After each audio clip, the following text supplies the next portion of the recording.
सारं काही तिच्यासाठी या मालिकेच्या पुढच्या भागात आपल्याला पाहायला भेटू शकतं की श्रीनू दादांना विनवण्या करत असतो की तुम्ही माझ्याशी बोला, पण ते काही बोलायच्या मनस्थितीत नसतात. त्यांना लहानपणीचा श्रीनू सगळा आठवत असतो की जो त्यांच्या शब्दाला शेवटचा शब्द मानतो आणि हा श्रीनू त्यांच्या अगदी विरुद्ध वागलाय हे दादा खोतांना सहन होत नाही. श्रीनू त्यांना मला मारा, माझ्याशी काही पण करा, पण बोला अशा विनवण्या करत असतो, पण दादा खोता काही बोलतच नाहीत. उमा म्हणते की श्रीनू एवढी मोठी चूक कशी काय झाली तुझ्याकडून? तू एवढा समजदार मुलगा, जबाबदारी घेणारा मुलगा, तुझ्याकडून ही चूक कशी झाली? ओवीला शंका येते की ह्यात नक्कीच कुठेतरी पाणी मुरते, पण मी याचा शोध घेणारच असं ती म्हणत असते. दादा म्हणतात की श्रीनू तुझी चूक आहे ना, त्या पोरीला सगळ्यांची इज्जत जाण्याआधी तिचं आणि तुझं लग्न झालं पाहिजे. लवकरात लवकर लग्नाची घरी जाऊन तयारी सुरू करायला सांग. श्रीनू बोलतो की हो, मी तिच्याशी लग्न करायला सुद्धा तयार आहे आणि तिच्या पोटातल्या बाळाला सुद्धा मी माझं नाव देऊन संपूर्ण जबाबदारी घेण्यासुद्धा तयार आहे. मी कुठेच कमी पडणार नाही. मी माझ्या पापांची शिक्षा त्या लहान लेकराला देणार नाही असं म्हणून तो तिथून निघून जातो. घरी सगळे वैतागलेले डोक्याला हात ठेवून बसलेले असतात. लालीचा पारा पूर्ण चढलेला असतो. जसा श्रीनू घरात येतो तशी ती परत बडबड करायला चालू करते.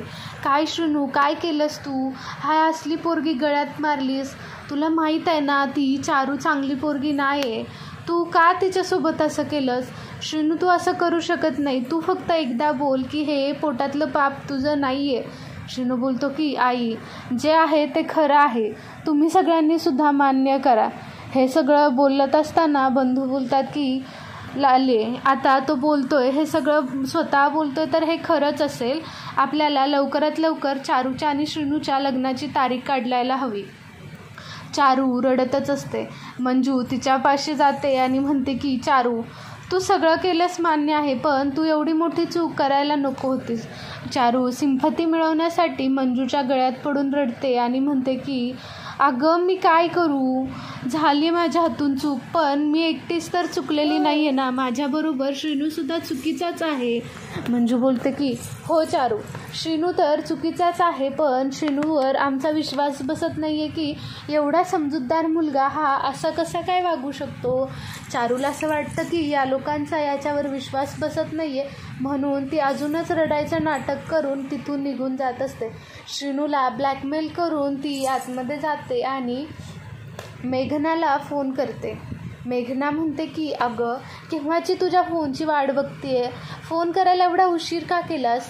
त्यावर चारू म्हणते की अहो मेघना मॅडम, तुम्ही काय डाव खेळलात. त्या डॉक्टरांनी रिपोर्ट्स घरी पाठवले आणि घरी मोठा दंगा झाला आहे. ह्या सगळ्यांना आता कळून चुकलं आहे की मी प्रेग्नेंट आहे आणि याच्यावर घरातल्यांनी सगळ्यांनी विश्वाससुद्धा ठेवला आहे. एवढंच काय तर श्रीनूजवळ दादांनी लग्नाची तयारी करायलासुद्धा सांगितलं आहे. आता आमच्या दोघांच्यामध्ये कोणीसुद्धा येऊ शकत नाही. तुमचं खरंच थँक्यू, खूप थँक्यू, तुमच्यामुळे हे शक्य झालं. पण तुम्ही एवढं सगळं केलं कधी? तुम्ही त्या डॉक्टरांना पैसे दिले, हे केलं, मला माहीतच नव्हतं. त्या डॉक्टरांनी मला सांगितलं. मेघना बोलते की तू फक्त तिथे गेम खेळ, डाव कसा पलटवायचा हे मला चांगलंच माहिती आहे असं म्हणून मेघना बोलते की बरं मग पुढची तयारी कधी करताय? चारू म्हणते की आत्ताच वातावरण जरा गरम आहे, पण लवकरच तयारी चालू होईल. बिना लग्नाची पोरगी प्रेग्नेंटची झाली,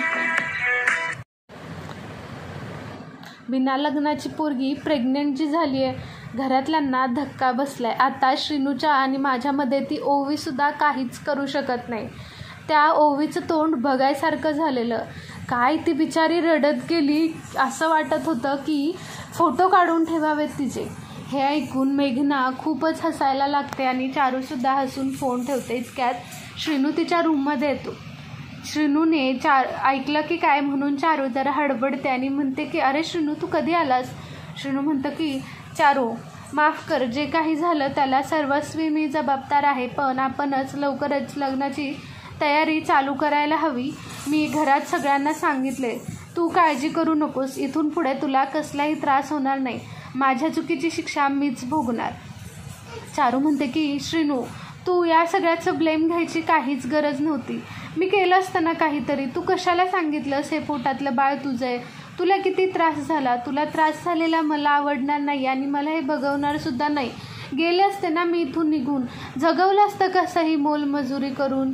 तू खरं तर सांगून चूकच केलीस. माझ्यामुळे लाली आत्याने तुला मारलं. श्रीनू म्हणतो की चारू, काय बोलतीयस तू. तू कुठे जाणार होतीस आणि हे बाळ माझंसुद्धा आहेच ना गं.